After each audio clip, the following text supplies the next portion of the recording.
Hello everybody, I am the guy 2402, and as most of you probably didn't know from my tweet, but I am here to disprove this person's theory.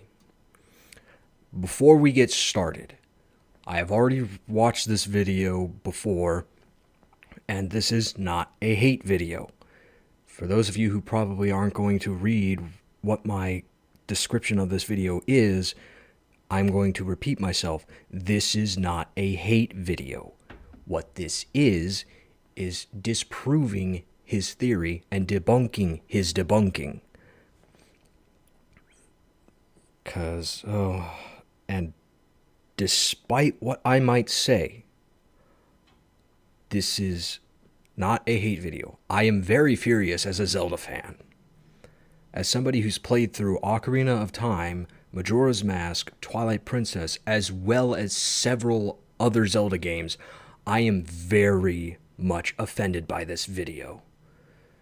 So, with all of that out of the way, let's get into this. Anytime I have something to say or comment, I will pause the video, and I hope that everybody can hear the video. If you can't, please mention in the chat.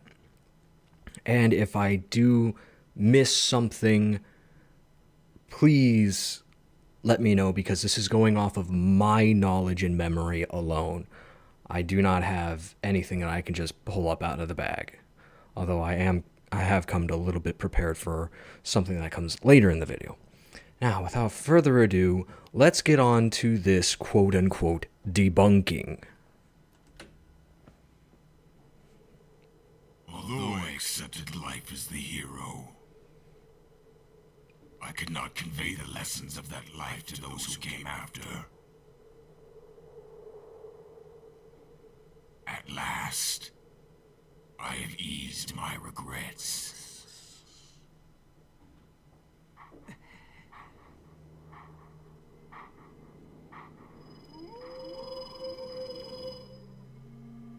With lofty expectations, a bronze-clad apparition honed a hero with his daunting lost art. His efforts to ease his discontentment bore the fruit of salvation for all of Hyrule. This knight of yore is lauded by many, and his legacy holds a special place in the hearts of fans. For years, it has been widely accepted by the community that this swordsman in life was not just any hero, but arguably the most pivotal character in all of Zelda, the esteemed hero of time himself. However, within the deepest reaches of the most zealous forums, there are a smattering of people who do not subscribe to this theory. In this video, I would like you to entertain the idea that the identity of the hero shade may not be as cut and dry as you might believe. If you have the courage, follow me with a discerning mind as we explore the reasons that the hero shade could be someone other than the hero of time. Already, I would like to state out that it was never really cut and dry. It was more just speculation and fan theorizing. A lot of theories about Zelda lore as a whole has never been cut and dry. It's like, this is absolute fact, there is no denying it. It has never been like that. It has always been like, this is what we interpret, or this is the common interpretation of what all of this is. Nothing has ever been cut and dry. I'm Caleb of Rated N, and this is the slander of the hero shade. And this is the slander of the hero shade.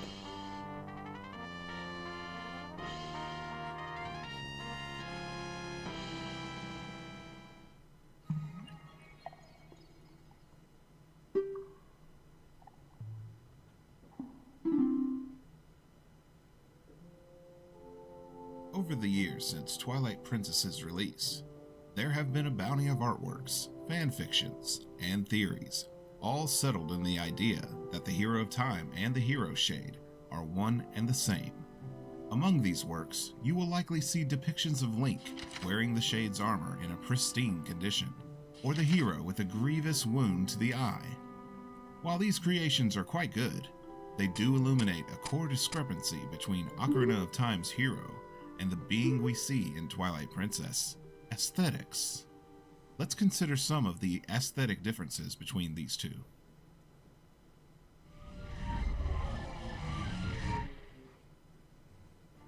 One of the first things we notice is that there is a clear height difference between these two characters. While Link appears to be around 5 foot tall, the Shade is substantially taller, around 7 feet. Without getting too wrapped up in exact height calculations, suffice it to say that there is a significant height gap between them. We see the hero of Time in his adult form during Ocarina's events. Note that the quote-unquote adult form is only Link at about 17. A growth spurt occurring that causes adult Link to spring up another 2 feet is a stretch that is quite unlikely. A common rebuttal to this point is that the Shade may be able to change his size since he's a Spectre, but The other thing is at 17, Link could still have time to grow. There is nothing saying that he wasn't still growing. Besides, the events of Ocarina of Time was more of a forced growth, not natural. This is 7 years from him going from child to adult. And with that being 2 feet, yeah, that's about normal, but that doesn't mean he's done growing. Or at least that doesn't, it's not like concrete evidence that's like that's going to be his max height no matter what. But this is not something shown in the games. Besides, it would make more sense to match his height to Link's in order to better teach him his techniques.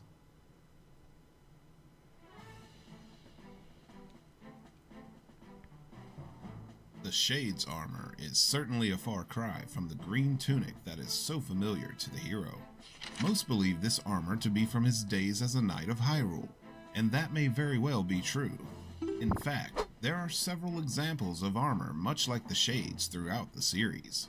Chain Ball Troopers appear to have strikingly similar design aesthetic to the armor the Shade wears.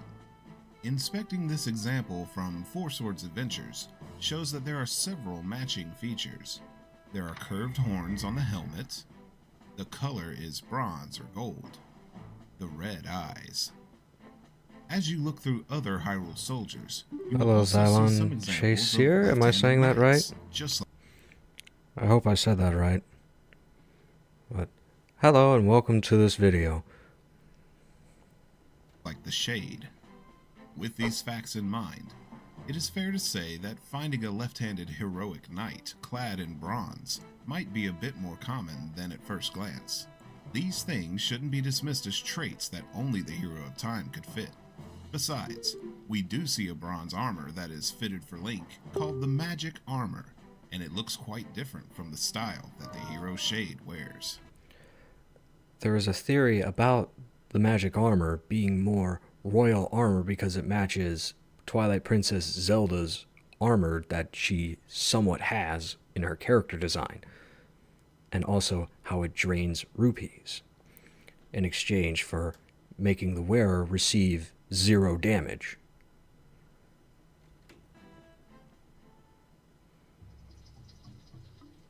You may recall that a certain popular YouTuber once had a video where he revealed a detail about the Shade's weapon, specifically the scabbard. Indeed, it is true that the hero Shade's scabbard does have a strong likeness to the Master Sword's own in Twilight Princess. However, I would like to illuminate some details that may shed more light on this evidence.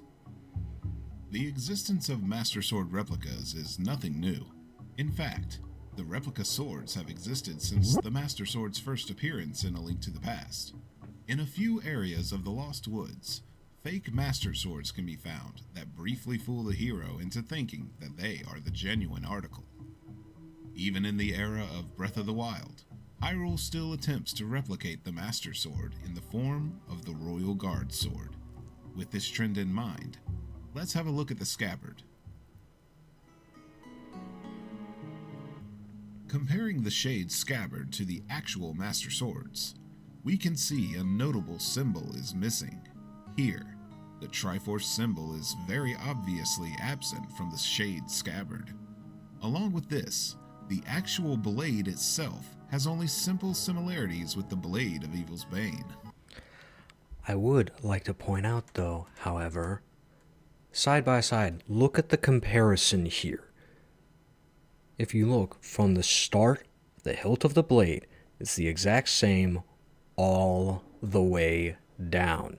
Now, it's not 100%, because let's see, if we remember what the hero Shade looks like with his armor, you can see that it's rusted. It has greenery on it. It is practically covered in moss and grass. What does that tell you? That tells you that this scabbard is worn out from time. It doesn't take that long to think about it, that this scabbard is faded with time. You can even see in the texture right here by the end that these are leaves and moss on the scabbard. Take a note how it's just from starting from the top, it's the exact same. The belt where it hooks on is the same. Where the symbol is supposed to be is practically the same. It may be missing this half, but the other half is exactly the same. It's still the same cross design. Now, it may be missing all of this and then part of this part here, but you can see it's the same scabbard. It's the exact same design, just faded with time. The blade itself has only simple similarities with the blade of Evil's Bane. Another question must be raised. Why wouldn't he have the scabbard style of Ocarina of Time's Master Sword, if he's supposed to be the hero of that age?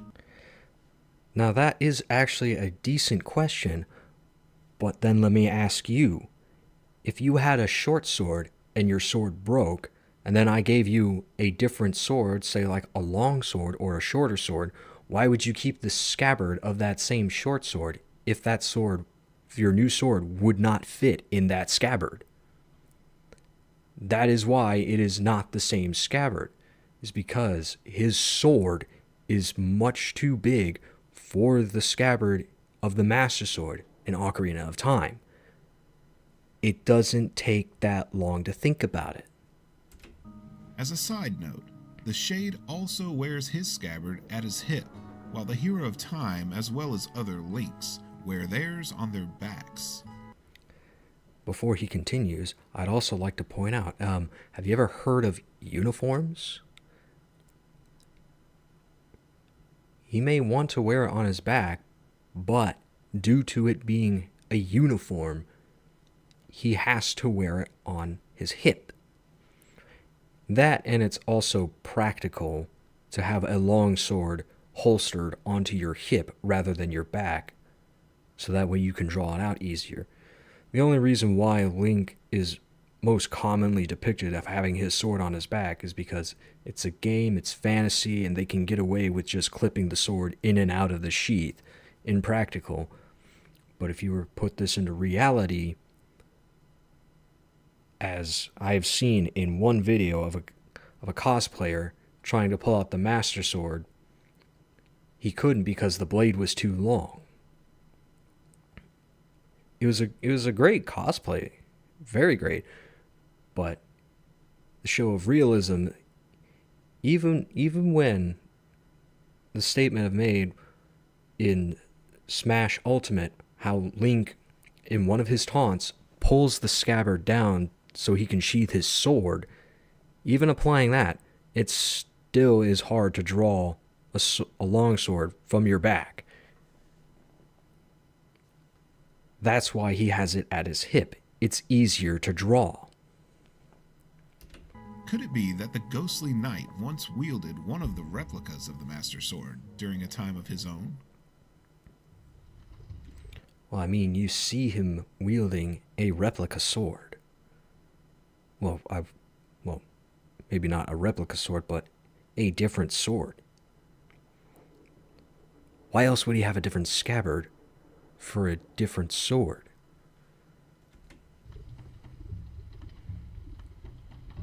During the adventure in Twilight Princess, Link will eventually acquire a bow known as the Hero's Bow. This weapon is said to have been left in the mines under the protection of the Gorons by a hero of old.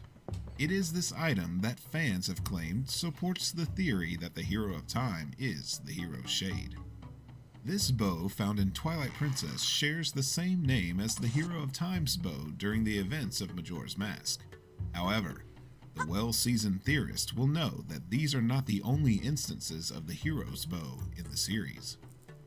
In the separate adult timeline, the Hero of Winds also obtains the Hero's Bow.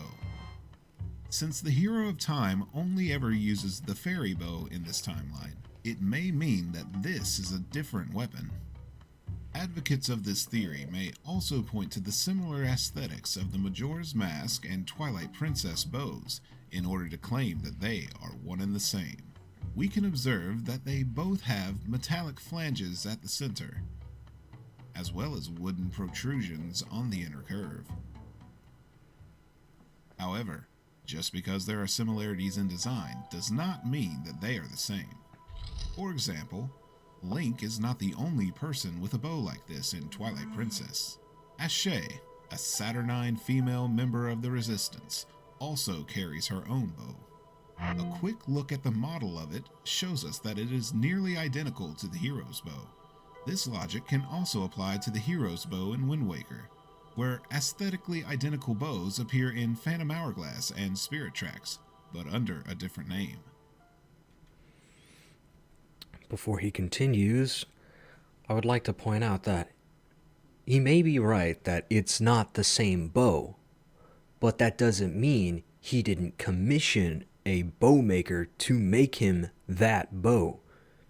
If you take into account that the bow from Majora's Mask was meant for Link when he was a kid, the bow that you get in Twilight Princess is fitted more for an adult. So he could have commissioned one like, hey, could you make me a bow similar to this, but more my size? It's not that hard to think about that, because we don't exactly know what happened in between both games. After considering these things, it should be reasonable to conclude that the aesthetics of the Hero of Time and the Shade are vastly different. Because the hero Shade is more believed to be later in his life, not at the age of 17 where Ocarina of Time happens. This is meant to be years later, where Link is a more fleshed out adult, full grown. Not even the passage of time could account for every discrepancy between them. Nevertheless, there is more ground to cover. Now, let's consider some lore points that are at best vague and at worst erroneous and completely contradictory. Commenting on what he just said, time can't account for everything. I'm pretty sure it can, actually. I'm pretty sure it can, as I've literally just disproved moments ago how the scabbard is the exact same but faded with time. If you look at his model, even his shield has grass growing on it, has vines and everything. His whole aesthetic is just a faded hero, one forgotten to time. It's not crazy to think that over time, moss and vines started growing all around him and his armor. That's kind of the whole point of his look, is to be a hero forgotten by time.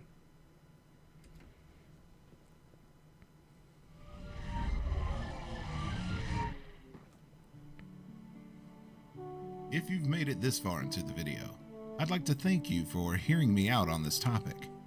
I know that challenging such a widely accepted and well-loved theory is not exactly going to farm likes, but I believe it is important to— Master, I have an analysis.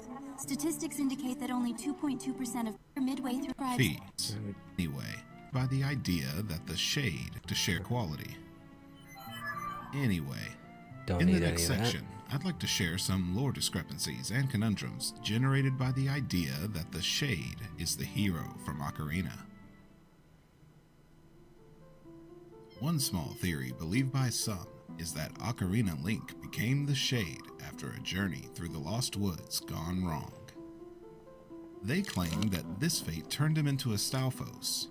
This idea comes from a quote by Fado, a Kokiri girl who involves herself in the quest for the Bigorn sword. During this portion of the quest, the carpenter's son sits upon a stump in the Lost Woods. After acquiring a certain item from the potion shop granny, you can attempt to deliver it to him. This time, however, the man is gone, and only Fado can be found in his place. Fado will give the following explanation for the man's absence. V, could you recall the quote? Of course, Master. That guy isn't here anymore. Except for the Kokiri. People who come into the forest end up lost. They all become Stalfos. That's why he's not here anymore. Only his saw is left. The issue here is that the shade isn't a Stalfos at all. He is a spirit. A Stalfos is a monster. I'd like to point out, just look at his armor. In this concept art, look at his armor. What do we all see here? Let's see. We see vines, leaves, decay, damage. I mean, you can see a whole piece of a horn missing here, as well as a gash here. I mean, this is just a concept art or fan art, but this here tells you that his armor is damaged. Also, what else would you classify this if not a Stalfos? Granted, the video said they wouldn't take anything from the Encyclopedia or Hyrule Historia, but what else would you classify that? The reason why it's speculated that he's a Stalfos wouldn't only just be because of the skeletal face. I mean, have you seen a Poe take up a sword at any point in any game? I think not. I've never seen a single Poe pick up a sword. I've only ever seen Stalfos wield blades. And if people can recall correctly from Majora's Mask, in Icona Canyon, in the castle, you fight 3 Stalfos who remember their identities before they became Stalfos. It's not hard to think that Link, that the hero of time, after becoming a Stalfos, wouldn't remember who he was. I mean, who knows how long they've been dead? They didn't pass on until after Link, from Majora's Mask, came in and set them free. After beating them in combat. Seriously, it's not that hard to think about it. While at first glance, the shade does appear skeletal, a closer examination reveals that he actually still possesses a sort of ghostly flesh on his bones. He more closely resembles a desiccated body, similar to the Draugr from the Elder Scrolls V Skyrim. And now he brings up this, something that's outside of Zelda.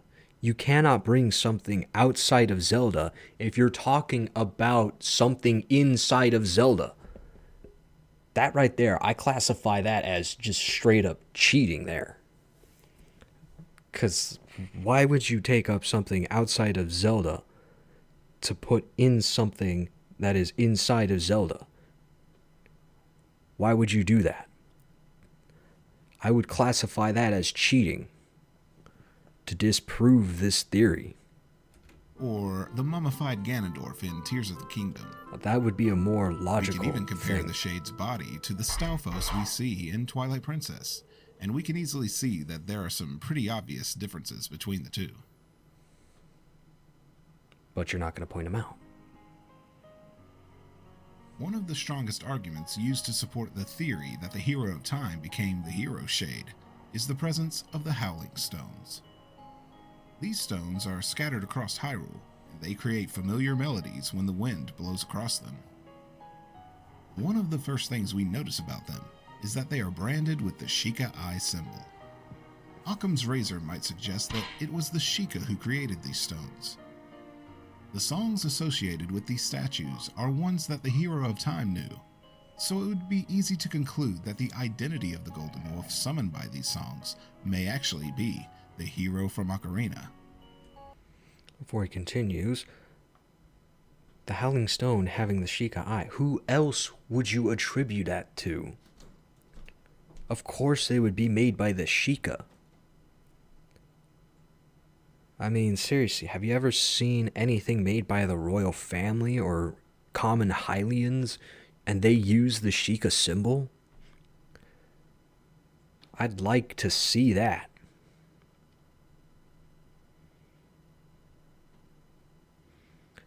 This is just, oh my gosh. If you think about any of these points for more than 2 seconds, you can already see every single flaw in every point. I would like to point out some things that may weaken this as a point of evidence. Oh, go ahead. I mentioned before that the Howling Stones appear to be the creations of the Sheikah due to their symbol being present upon it. If that is the case, it would cause a problem for them to be linked to the Hero of Time. During the life of Ocarina's hero, there was a fierce war in Hyrule. The Sheikah of that era have all but died out at this time. This is confirmed in several places in Ocarina of Time, such as Sheik's title, Survivor of the Sheikah. The Gossip Stones in the game allude to this as well. Fee, recite the Gossip Stone quote if you would. They say that Princess Zelda's attendant is actually one of the Sheikah, who many thought had died out. This is also affirmed by the old man wandering the plaza of Hyrule Castletown, who says, with the long peace, no one has seen a Sheikah around here for a long time. With the exception of Impa, who doesn't awaken as a sage in the child timeline, there do not appear to be any Sheikah around to carry out a task such as constructing these stones. Adding on to this, my counter theory is that just because they say they thought they died, I'm going to point out, thought, that doesn't mean they are confirmed dead. That just means nobody has seen them. I mean, I'd like to bring up that in Breath of the Wild and in Tears of the Kingdom, the Sheikah armor that you get for Link, what do you think it's based on? It looks like a ninja-like warrior with light armor. And what kind of a buff does it give you? Need I remind you, a stealth buff? Making you sneak around quietly to avoid detection? What does that tell you about the Sheikah tribe? Need I even bring up the fact that Sheik from Ocarina of Time uses Deku Nuts, much like a smoke bomb, to just vanish in an instant? What does that tell you about the Sheikah tribe? They're a ninja-like warrior specialized in stealth. Just because nobody has seen them doesn't mean that they are extinct. That just means nobody has seen them for a long time and they just think that they died out because who knows how long it's been since they've last seen a Sheikah. It would take generations to build their numbers back up, if only a handful remained during this age. It could be more likely that the Sheikah created these stones after the Hero of Time's days were over, and their population's numbers had time to increase. Now, what he just said is an actual valid theory, and would probably be true. But that does not mean that they weren't built by the Sheikah. If anything, he just disproved his own theory that the stones aren't built by the Sheikah by just saying it's like, oh, they would have taken time. You just disproved your own theory there. The songs of the Howling Stones were ones that were known by the Ocarina hero. That is a fact. However, it is also a fact that there were 3 songs that were not associated with the Hero of Time, and not a single one of the songs that he did know were ones known exclusively by this hero. For example, in Majora's Mask, the Happy Mask Salesman, the Poe Collector, and Sharp of the Ikana Composer Brothers each knew of the Song of Healing. The royal family members, Impa, Darunia, and others all know Zelda's lullaby. The Prelude of Light and the Requiem of Spirit were taught by Sheik, who in turn learned them from somewhere, which means others could learn them from there as well. Each song... But I'd like to point out, if you don't know who Sheik learned the Prelude of Light and Requiem of Spirit, then how would anybody else know those 2 songs in the child timeline that Twilight Princess takes place in? It's just like it. This is one thing that just bothers me. I'm gonna ask a question. Somebody teaches you a song in the future. You end up back in the past before that person even knew that song. And then ask people, hey, do you know this song? Nobody's gonna know the song. It's just like I'm trying to think of words here because I am just so ticked off. Who else would have known the Prelude of Light and Requiem of Spirit, especially to make them make 2 stones for those songs to summon the hero Shade?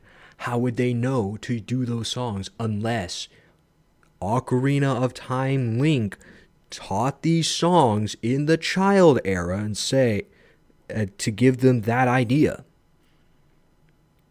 Just like who else in the child era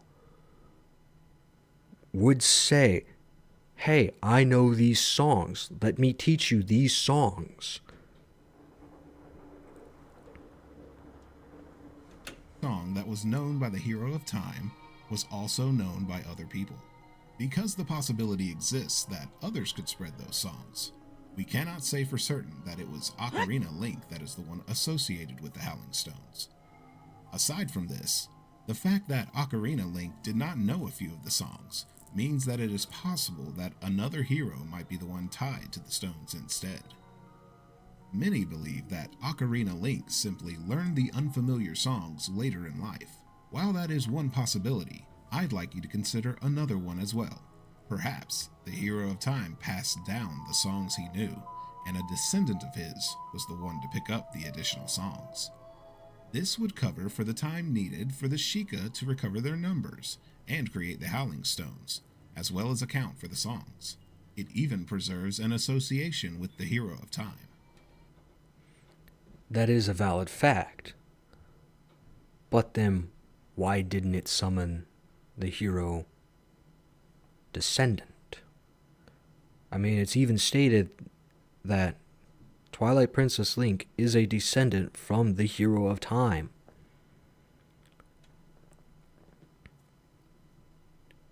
And if that's the case, don't you think it would have been mentioned like, hey, I'm your long-lost great-great-grandfather. It's so frustrating.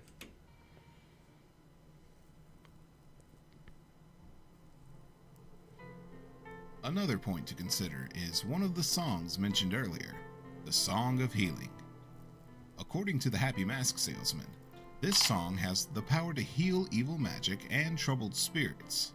For example, in Majora's Mask, Kamaro the dancer is full of regret because he had not left his dance to the world.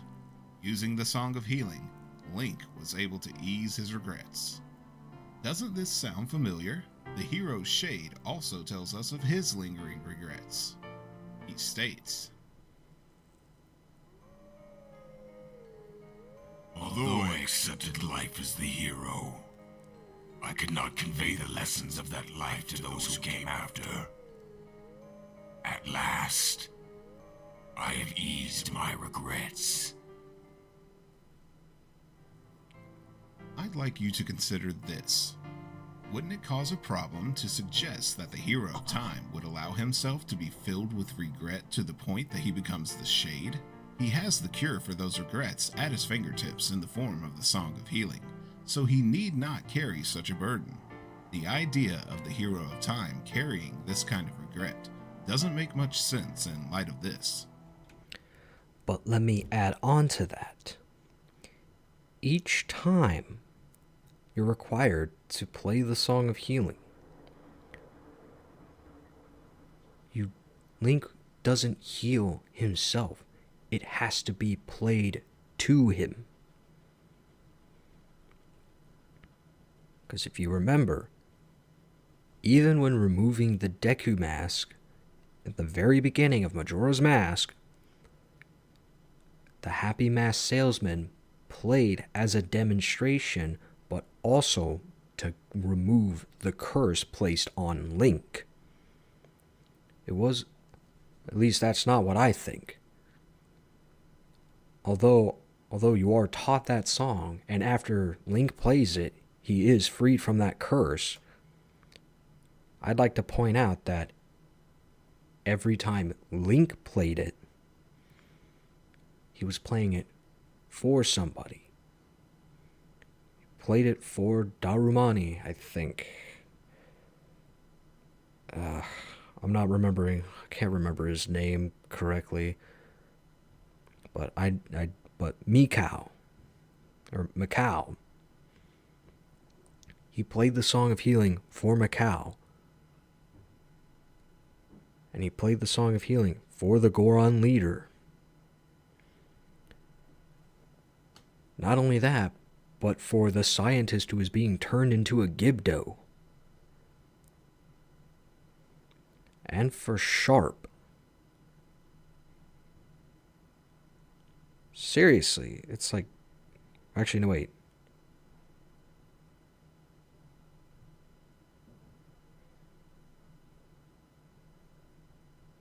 No, wait, for Sharp, it was the Song of Storms. I think. It's been a minute. But my point is, even if Link played it in solitude to try and heal his own regret, it wouldn't work. He would need to have somebody play it for him. But need I remind you that it turns curses, troubled spirits, into masks. As what happened with Macau, the Deku curse on Link, and I'm trying to remember his name. Darunia? Was that it? It was either Darunia or Darumani. One of the two. But the Goron leader, they turned into masks. What does that tell you? Even if Link wanted to cure his own regrets, he would not want to be turned into a mask because he knew his power would be needed sometime again.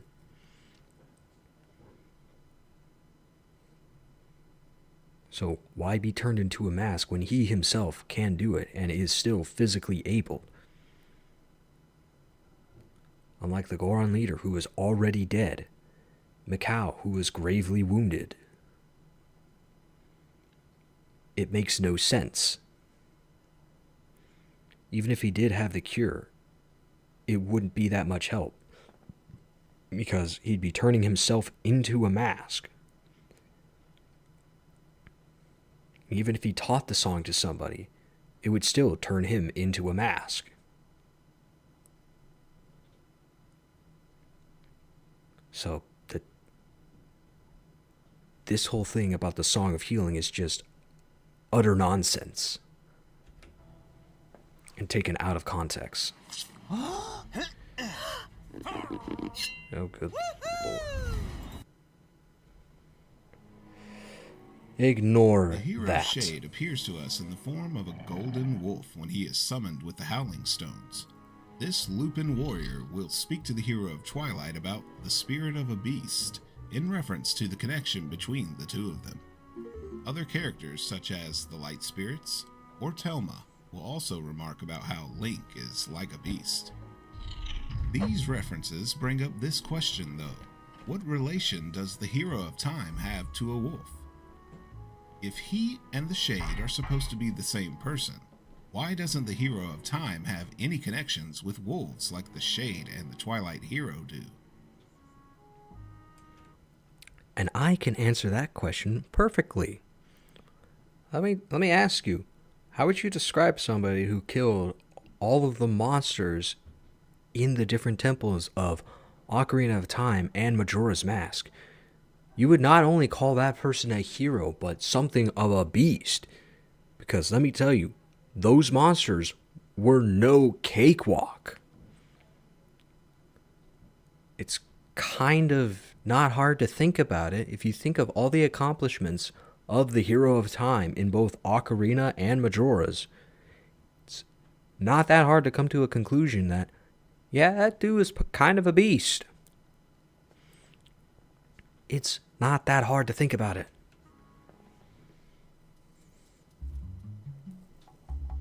The main function of the hero Shade's presence in Twilight Princess is to teach Link the hidden skills that served him when he was alive. The Shade mentions that some of the skills he teaches are ones that do not leave their bloodline.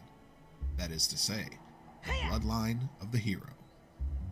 The moves he imparts are quite impressive, and while they are a great addition to Link's arsenal, it is a fact that none of the techniques taught by the Shade are ones that the hero of time used. Even the move closest to something the hero of time used, the Great Spin Attack, is still different from the Magic Spin Attack that was used during Ocarina of Time. If the hero Shade was truly the hero of time, it would stand to reason that the moves he would pass down would be ones that were used to defeat the greatest evil known to the world, Ganon. Yet, not a single skill the Shade teaches is one known by Ocarina's hero. For those fans who believe that the Shade died in battle, these would be techniques that failed to save his life. Even with the... I can disprove all of that. So let me ask you, as a martial artist, I am being taught skills that a lot of people can learn. But then, who taught Ocarina of Time Link these skills? Let's think about this for a second. Twilight Princess Link had the hero Shade to teach him all these moves, but who taught Ocarina of Time Link?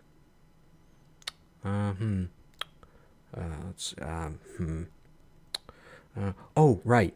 No one. He had no one to teach him. He had to learn these on his own. Not to mention, in Ocarina of Time, he is a child in spirit. I'm going to tell you, give a kid a sword, even if he's from like a line of great swordsmen, he would just still swing his sword mostly wildly and not know how to perform different techniques. There is still a fine line of being taught and self-taught. Self-teaching takes a lot longer than having a master to teach you techniques. I mean, seriously, I have my In my martial arts, black belts are called sifus and professors.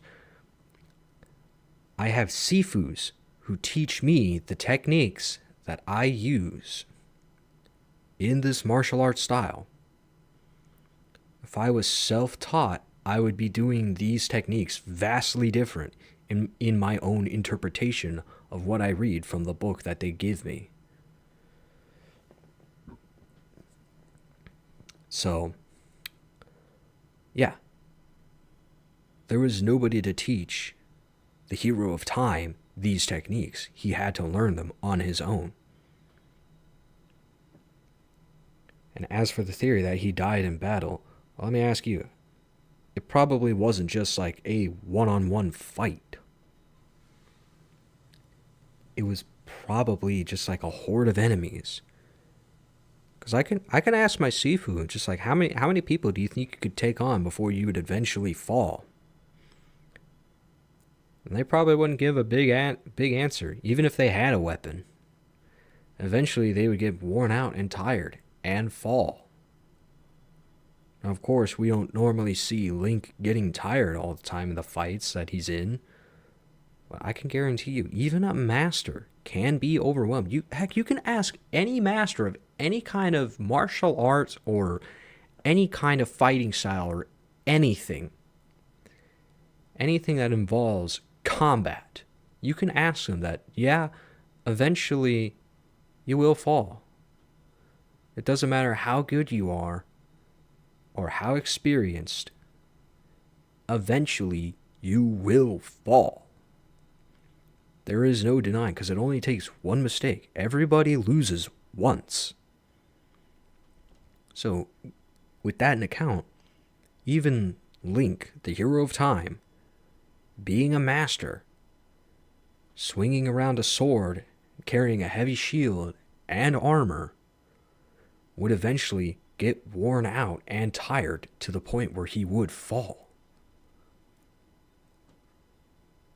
It's not that hard to think about it. Belief that these moves could have been learned later in the hero of time's life, it would still be appropriate to teach the skills that defeated the most powerful opponent he had ever faced. The shade not emulating the abilities of the hero of time can be taken as evidence that he may not be that particular hero. I would also like to point out the differences between the Great Spin from Twilight Princess and Ocarina of Time. Although yes, they are different, but the reason why they're different is because Ocarina of Time Link had magic, whereas Twilight Princess Link did not. So that comes to my own kind of theory of, hold on. Excuse me. This comes to my own theory that the Great Spin, although it is an actual technique, there are two different ways to use it. Or at least there is a way to get around its flaw, as seen in Twilight Princess, where you need full health to use it, and that is with magic. If you have magic, then you can use the Great Spin attack without the need of being at full health, so long as you have magic. But anyway, that's just my own kind of theory after watching this the first time. However, there's another strong reason that points to these two characters being separate entities.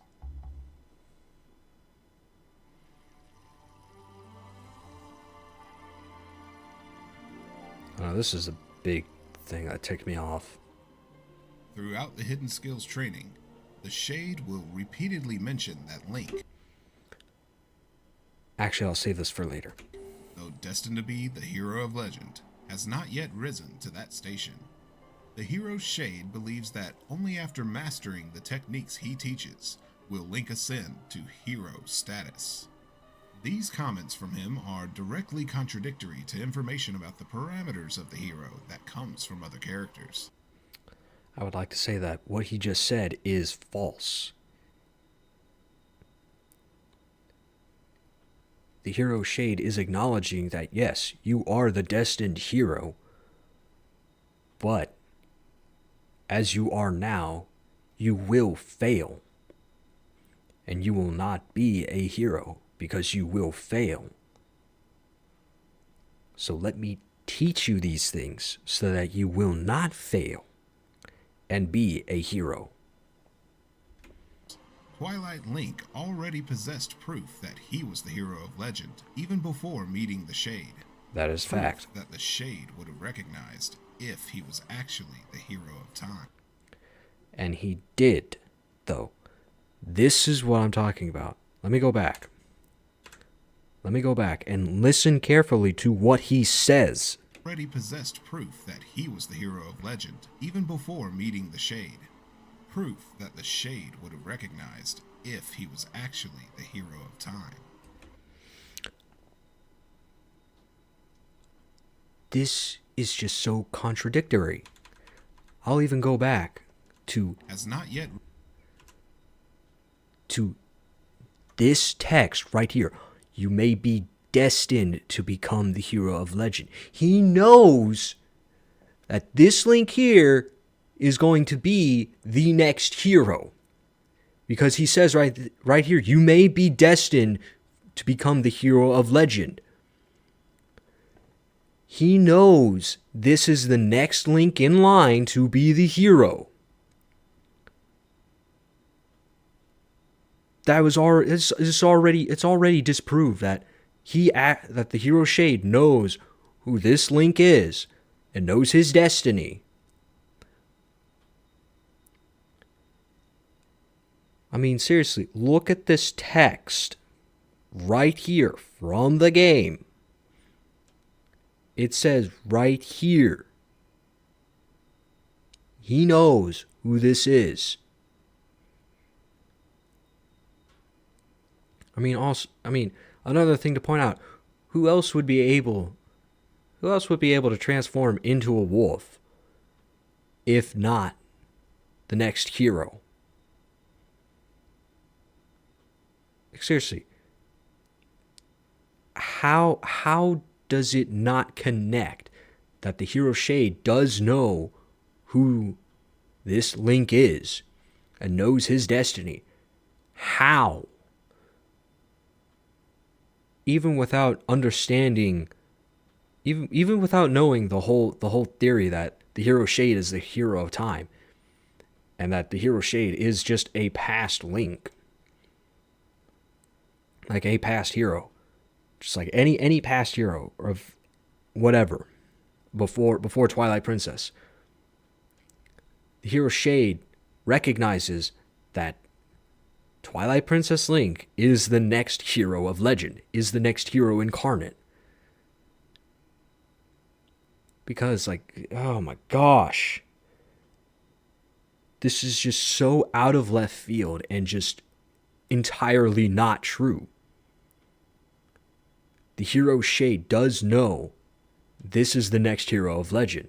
He's just saying that at your current power, you are destined to fail. Oh my gosh. This is what I'm talking about. He does not know a thing that he's saying, and everything that he points out does not disprove the theory that the hero Shade is the hero of Ocarina of Time. If anything, all this has done is strengthen the theory. Anyway, I digress. Where were we? He would have recognized if he was actually the hero of time.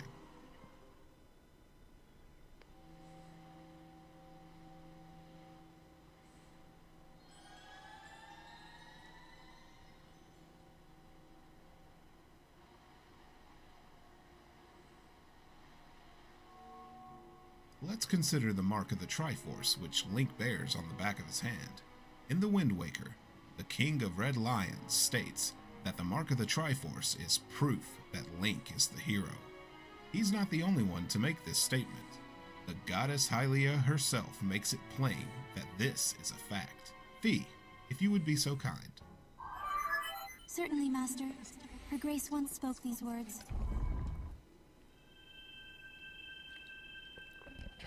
mark you see upon the back of your hand is proof that you are the hero of legend, and that within you dwells a sacred power. It is the mark of the Triforce. The other thing that proves that Link is a hero is the legendary Master Sword. In Skyward Sword, A Link to the Past, and Ocarina of Time, we are told that the sword itself chooses the hero who wields it. Remarks from the Sage of Light, Rauru, illustrate this. He tells us that only one worthy of the title of Hero of Time can pull it from the pedestal of time. The power to fight together with the sages makes you the Hero of Time. The Hero of Time, chosen by the Master Sword. If the hero Shade was truly Ocarina's hero, he would have instantly recognized that Twilight Link, possessing these two proofs, was undoubtedly the hero of legend. But need I go back to where the hero Shade literally says, although you are destined to be the hero of legend? Link only had the mark of the Triforce in that moment, not the Master Sword. I mean, heck, I'm pretty sure I can even find it just going back right here. Hero of Legend has not yet risen to that station. The hero destined to be skills training. Let's see, what sword does Link have right now? And this is the first meeting. Believe me, this is the first meeting of the hero Shade in this scene right here. What sword does he have right now? This is the Ordon sword. And I don't even need to let this text box finish, because he literally says right here, although you are destined to be the hero of legend, there's no Master Sword.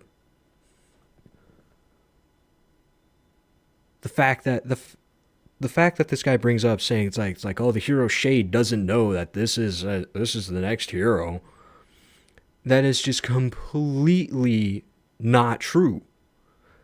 Even without the Master Sword, the hero Shade knows that Twilight Princess Link is the next hero in this single sentence.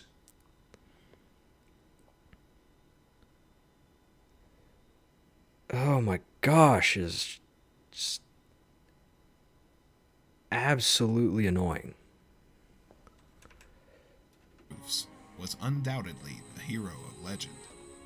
He would not need a demonstration of mastery of the hidden skills to prove that Link was the chosen one. After all, the hero of time knew none of those techniques, and he was recognized. As a possessor of both of these proofs during his life, he would know better than anyone what it means to bear them. And he did, by stating, although you are destined to become the hero of legend. He recognized the next Link right then and there, without needing anything, oh my gosh. You've literally just disproved your own theory by showing that single text box. Ugh, it's just, seriously. This is the biggest part where it's just like this whole thing falls apart. The hero Shade does recognize who this Link is and that he is supposed to be the next hero of legend just by seeing the green tunic. That is literally it. It's just the green tunic and the fact that he's here right now being able to teach him. He knows, like, yeah, you're the next hero, but at your current state, you suck.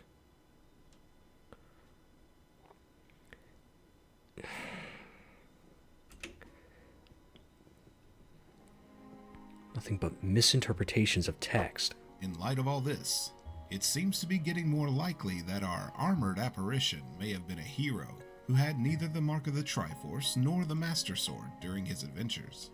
and that is false. It wouldn't be the first time such a thing has occurred in the series. For That is example, true. The hero of the Minish Cap did not have either of these relics. In the last section of this video, I'd like to address some issues found in the controversial Hyrule Historia, as well as a few other ideas. This is where I've come prepared.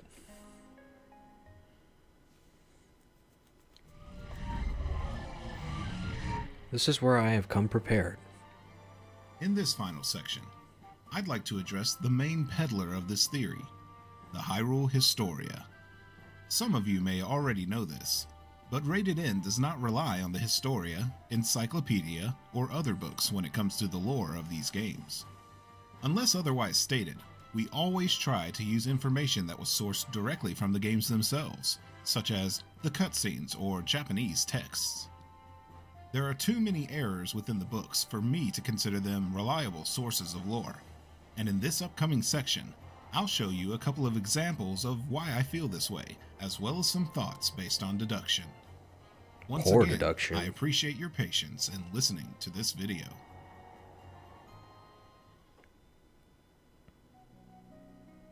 If you would turn in your copy of the Historia to page 179, you will notice that this page has concept art of the hero shade and a few notes.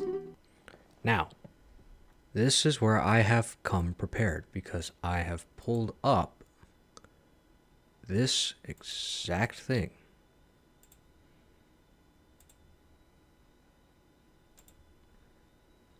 And this is actual, this is very true. And what he is about to say, that this is, he's about to read this text right here. I'll let him do the talking. The main text has an interesting implication. It states that some theorize that the fact that he holds his sword in his left hand indicates that he is actually Link from Ocarina of Time. In essence, the Historia itself is identifying the idea that the Shade being the hero of time is simply a fan theory. What's more, they assert that the basis for some people theorizing this is merely because the Shade is a left-handed warrior. Now, I don't exactly know when Hyrule Historia first came out, but it's probably long before people started delving deeper and deeper into this theory that the hero Shade is the hero of time. So, I don't know this because this is going off of my memory a lot and just my deductions and corrections of what is being said in this video. As I mentioned in the aesthetic section of the video, there were other soldiers that were left-handed among Hyrule's armies. Now, let me point this out. What game? Which Zelda title do you think this is from? Because unless this is anything before Ocarina of Time, like a remake or anything,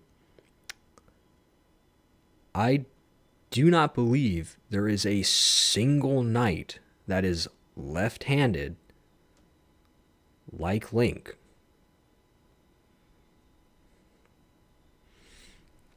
There may be some in A Link to the Past. Sorry, I almost said A Link Between Worlds. That's in a different timeline.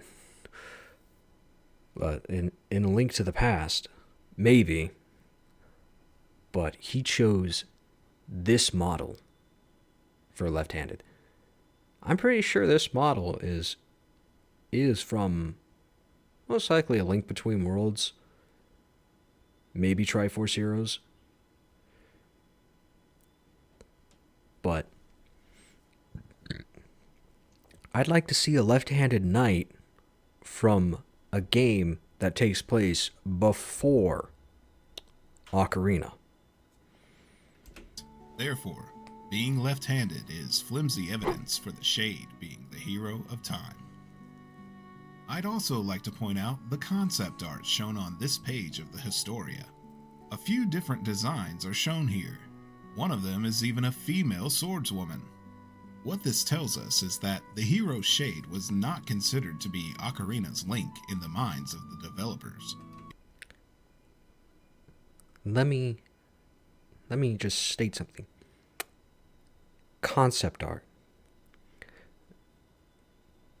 Does any creator know what concept art or concept ideas represent? Bases.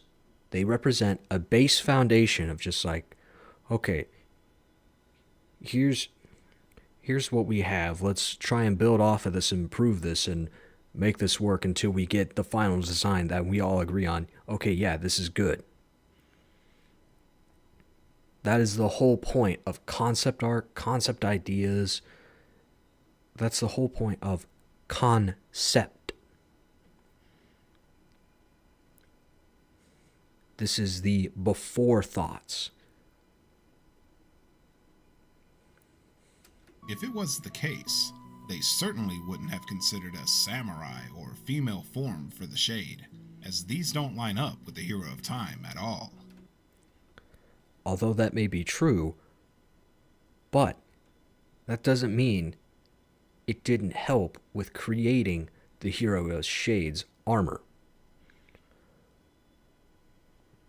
I mean, concept art could be used just like, what about this design? What if we do like something like this? It's like, I like this kind of aesthetic from this design. Let's use that. Let's use that in future designs. Concept ideas and concept art is never concrete. It's just like, this is what they were going to look like. It's like, no, these are just ideas being thrown around.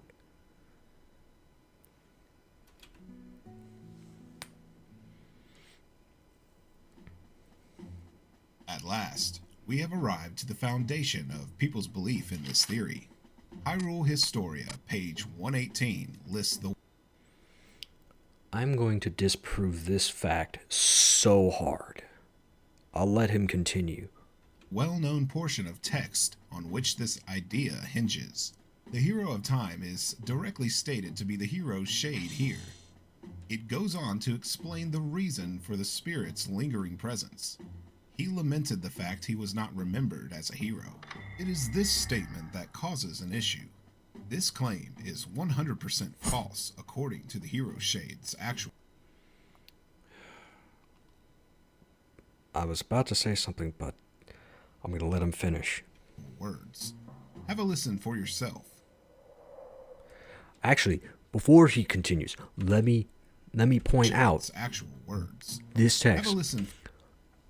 This text right here. That says, "You have at last mastered all of the hidden skills." Now, what he's going to say after this is the next text box after this. For yourself.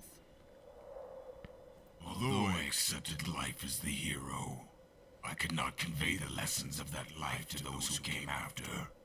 At last, I have eased my regrets. Hopefully by this point in the video, you are becoming familiar with the Shade's actual quote. And I, for one, very much am. If you'll indulge me for a bit, this text right here, ever since returning to the child era, the swordsman has lamented the fact that he was not remembered as a hero.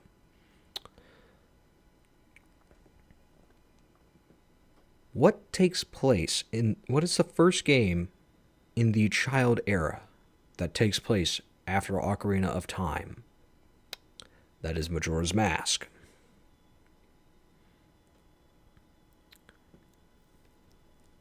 And let's see. If we recall the counts that happen in Ocarina of Time, what happens after you beat Ganondorf? You're sent back to the past to relive your childhood. That's why the timeline splits into the three.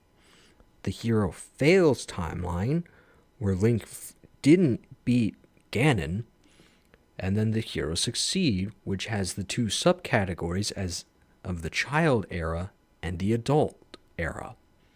The adult era takes place immediately after Zelda sends Link back into the past, and things continue on afterwards. Whereas the child era takes place in Link reliving his childhood, where the events of Ocarina of Time in the future are not remembered. Nobody even knew them because they didn't even happen yet. Now, what was that quote? Although I accepted life as the hero, I could not convey the lessons of that life to those who came after. At last I have eased my regrets. Let's see. Although I accepted life as the hero, with that knowledge in mind of the events of Ocarina of Time practically not happening in the child era, let's see, with that being in mind, nobody remembers what he did in Ocarina of Time in the child era because they didn't happen. And in Majora's Mask, that is him coming to terms with that. At least for that moment. Or it's theorized that in Majora's Mask, that is Link going through the 5 stages of grief. Likely after his death, traveling to the mystical world that is Termina, and that's just being a whole theory in and of itself. But it is just like, what? How? Have you even played Ocarina of Time? Or do you even know how time travel works? The reason why nobody remembers who he is because the events in Ocarina of Time that take place in the adult era didn't happen in the child timeline. That's how time travel works. Nobody remembers what he did in the adult era because they didn't happen in the child era.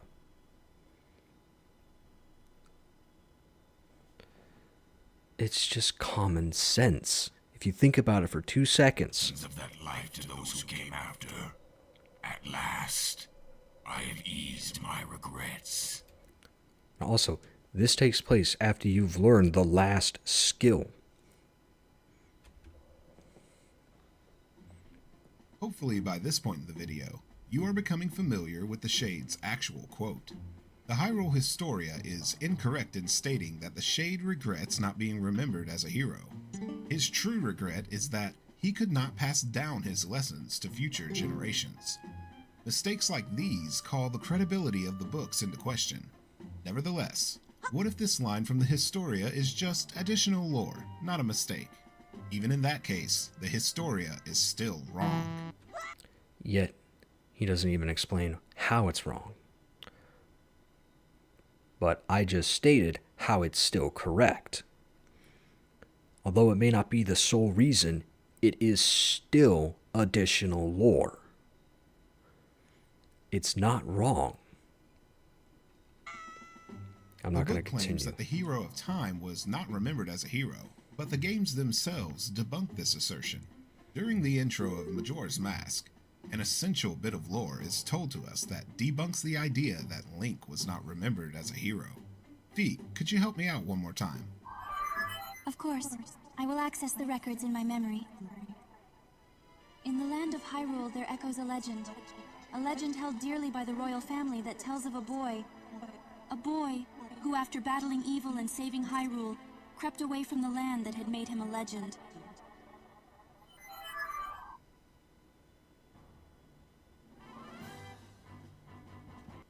Before he continues, I'd like to remind everybody that Majora's Mask is theorized to be a whole parallel world and set to take place either after Link's death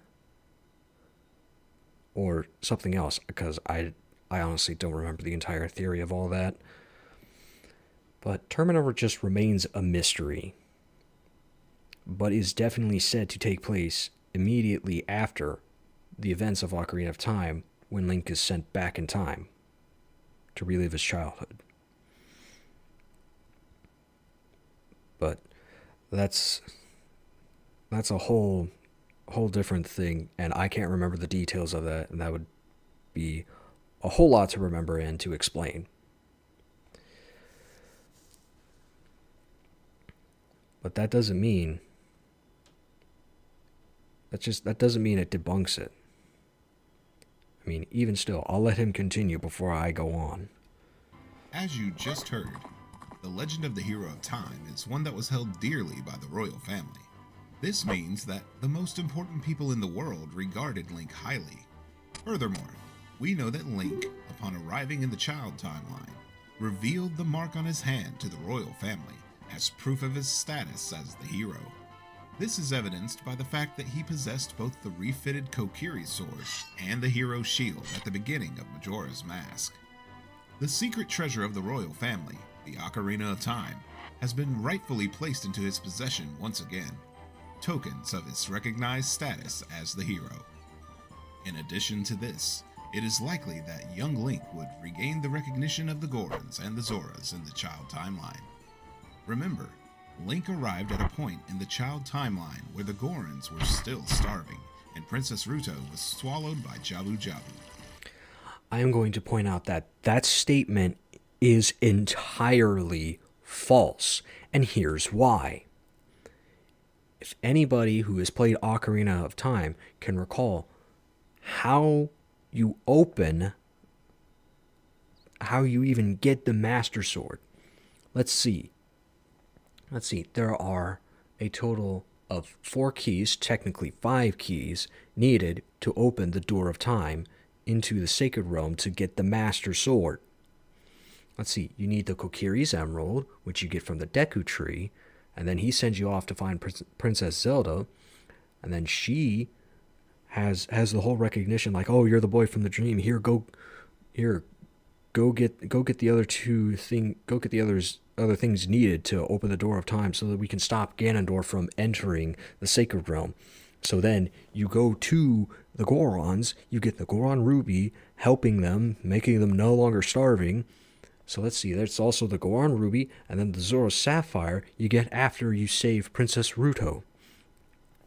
Then Zelda tosses you the Ocarina of Time, which is also needed. As she's fleeing, she tosses the Ocarina of Time. That's also needed to open the Door of Time. But let's see, there's one other thing. Oh, that's right. You need to know the Song of Time to open the Door of Time. Now, let me ask you, if he was sent back before these events took place, where the Gorons are still starving and Princess Ruto is still in Jabu Jabu, don't you think the door would be closed? Because then that mean it wouldn't have been opened. If Link was sent back before all those events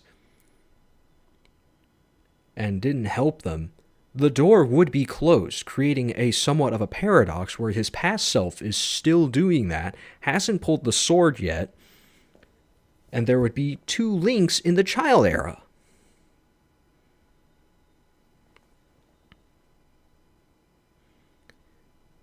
In the ending cutscene, after you've gone through all the credits, the ending cutscene, you see Link standing right before the Master Sword. The door is open. I would think that the 3 things on the pedestal are still there, meaning he's already saved Princess Ruto from Jabu Jabu, he's already saved the Gorons from starvation. I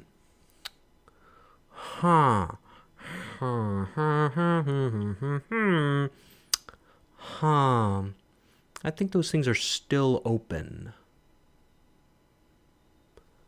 Now, if some of you argue, well, how do you explain Zelda still being in the courtyard well, after Ganondorf stopped following them, they probably returned. Because remember, how Ganondorf got into the Sacred Realm was because Link opened the door.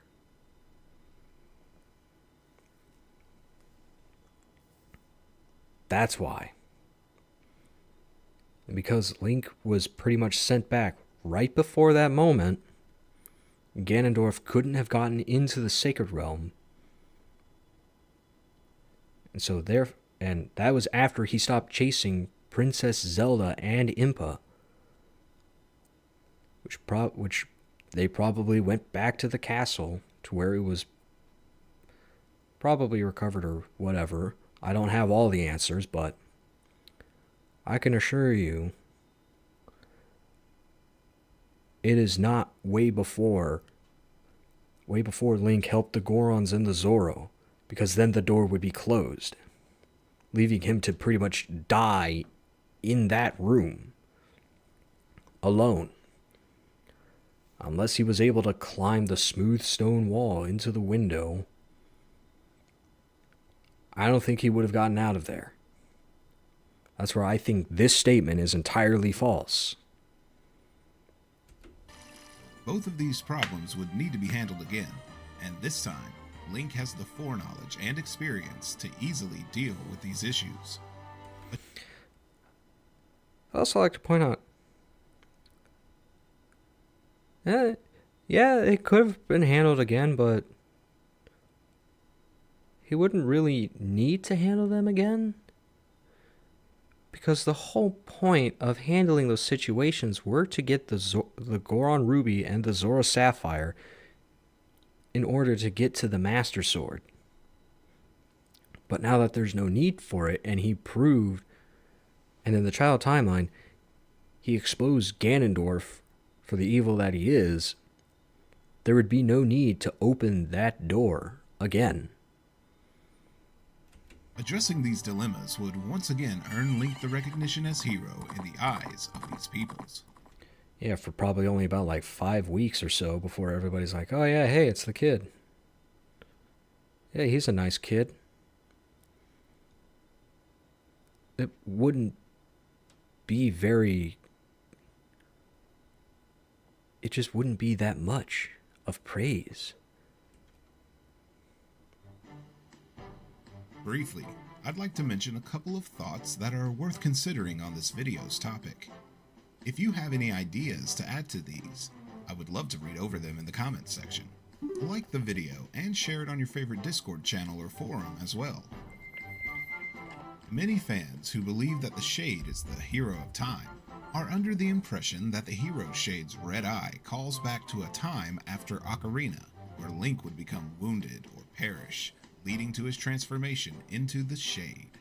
Personally, I find it an unreasonable idea that a being as powerful and as skilled as Ocarina's hero would be brought down by an average monster or a common soldier. If you cannot imagine a random monster or person overtaking Ganondorf, it should be out of the realm of possibility to imagine that Ganondorf's superior would fall to such attempts. But if you recall, in Ocarina of Time, the timeline splits into 3. What is one of them called? Oh, the hero fails?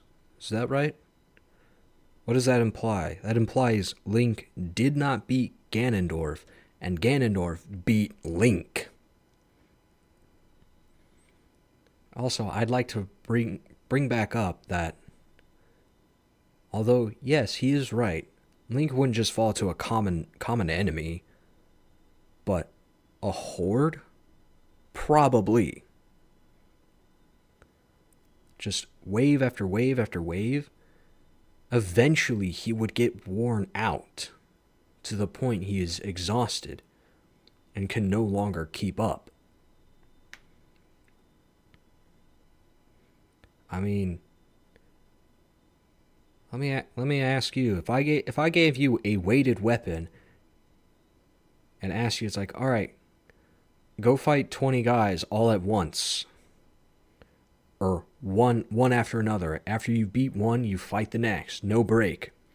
You would start to get worn out because a sword is weighted. It has weight, and you're swinging that around. You're using energy. You're using stamina. Also, it's not hard to think that maybe Ganondorf himself brought the hero down. Ugh. It's just like weak. It's like, oh, only one enemy. Who said it was one enemy? It could have been multiple. It could have been Ganondorf himself. I mean, it's already proven by the Hero Fails timeline that Ganondorf could beat Link. There is a possibility.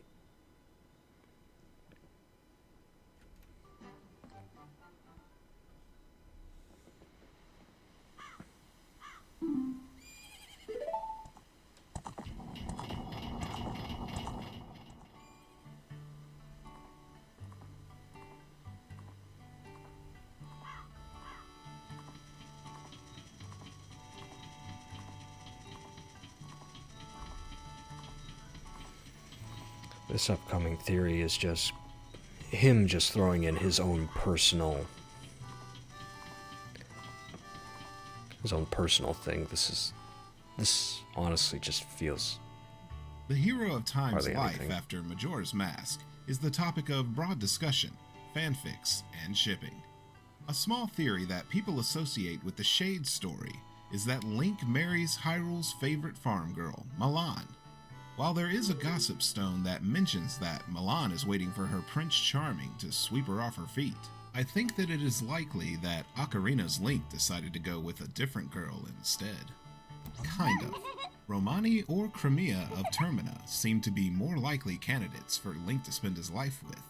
You are likely already aware of all the struggles that the sisters go through during the Terminian adventure. A bit of dialogue spoken by Romani indicates that Link actually agrees to live on Romani Ranch.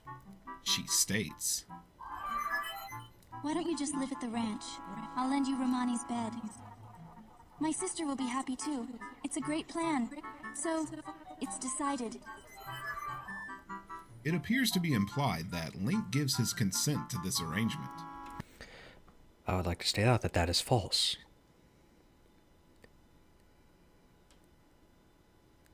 Or I would like to believe that that is false, and this whole thing is just completely arbitrary. Because if you recall, a vast majority of Termina's NPCs are practically copies of NPCs in Ocarina of Time. As I've stated before, it is theorized that Termina is not an actual place, but probably like a parallel dimension or an illusion created by Majora's Mask. Because the Skull Kid from Majora's Mask is I think also theorized, or it's actually evident that he is a Skull Kid from Ocarina of Time. So it's either evident or it's theorized. I don't exactly remember. But he's just throwing in his 2 cents because he ships these two. Her offer of her bed raises an eyebrow for many of us, but I would be remiss not to bring up Crimea's view of Link as well. With every good deed, a child takes one step closer to adulthood. I now acknowledge you as being an adult. And there would be a reason to that statement. Because if you remember, in Ocarina of Time, Link is forcefully grown up physically, but mentally, he's still a child. After going through the events of Ocarina of Time, he is forced to grow up and mature, but then he is sent back to relive his childhood, now with a more mature and mentality of an adult while being in a kid's body, similar to Cathay in Majora's Mask. First Anju and Cathay, now Crimea and Link. Suffice it to say, Link has the approval of the sisters to live on the ranch as their bodyguard. In comparison, Milan's father Talon suggests to Link that perhaps he would like to marry his daughter. However, he quickly laughs off the notion. I'd like to point out that this statement here may be like just him joking and being funny, but could also be taken kind of serious of him being like, yeah, if you wanted to, you already have my permission, because you've already proven yourself that you can find the 3 cuckoos I just threw with ease. So if you wanted to, I wouldn't say no, but you're a little too young for that right now. At least that's how I see it. I don't see this as like 100% joking. I see this as kind of just more of like a light joke, but if later if Link actually did consider it, he wouldn't object. At any rate, a life in Termina would mean that Link isn't in Hyrule to become their soldier, but he would still have descendants who would likely be farmers or equestrians. Which do you believe is more likely? Are you Team Milan or Team Romani? Like I said, he's just throwing in his 2 cents here because he ships this, not this. That's his 2 cents. Honestly, it feels more like Malon would be the higher candidate because Ordon Village is in Hyrule, not Termina. Now, although you could also argue that, oh, maybe some of their descendants moved back to Hyrule and didn't know it. Although that can be the case, I'm still more on this side. And that's more of my 2 cents. Anyway, I believe that's the end of it, right? There's nothing else he adds on to this. Thank you so much for watching. Nope, he's got nothing else on this. So, in conclusion, he's only taking everything at face value and just trying their best to disprove this theory, only just to find more and more evidence that support the theory that the hero Shade is in fact the hero of time. It just boggles my mind. How do you come to the conclusion that it's like, oh, based on these facts, yeah, the facts that you've used to prove that more and more he is the hero of time? Okay, yeah, sure. Now, before I go on, I'd like to remind everybody this is not a hate video on this person specifically. It's not on this person specifically. This is more just debunking his theory on debunking the theory that, oh, the hero Shade is not actually the hero of time. This is just my takeaway, insight, and additional knowledge, and putting context around this and other ideas thrown around. And I haven't seen another video by this creator because this one already ticked me off, and I'm not even going to consider it because it's just completely infuriating. I had a hard time sitting through this. I've already posted a thought in the comment section after watching all of this. But this video is going more in depth on how I feel about this. And despite everything I've said, I will restate,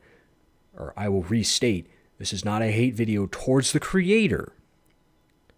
This is towards the theory that he has made. This is towards the theory, not the creator. Now, if it was all clickbait, Well, congratulations, you got me riled up. Congratulations on that. Good for you, good for you. It's good clickbait, but you've completely ticked me off, and I am throwing in my 2 cents and disproving your disproving. Everything in this video was poorly looked at, barely even researched, and just completely arbitrary. Anyway, thank you all for watching. I know this isn't what you'd expect from me. You'd expect something more about, like, more on actual gameplay or anything, but this ticked me off way too much that I just had to throw in everything that I felt about this whole thing. Anyway, thank you all for watching, and I'll see you next time when I have an actual video or whatever.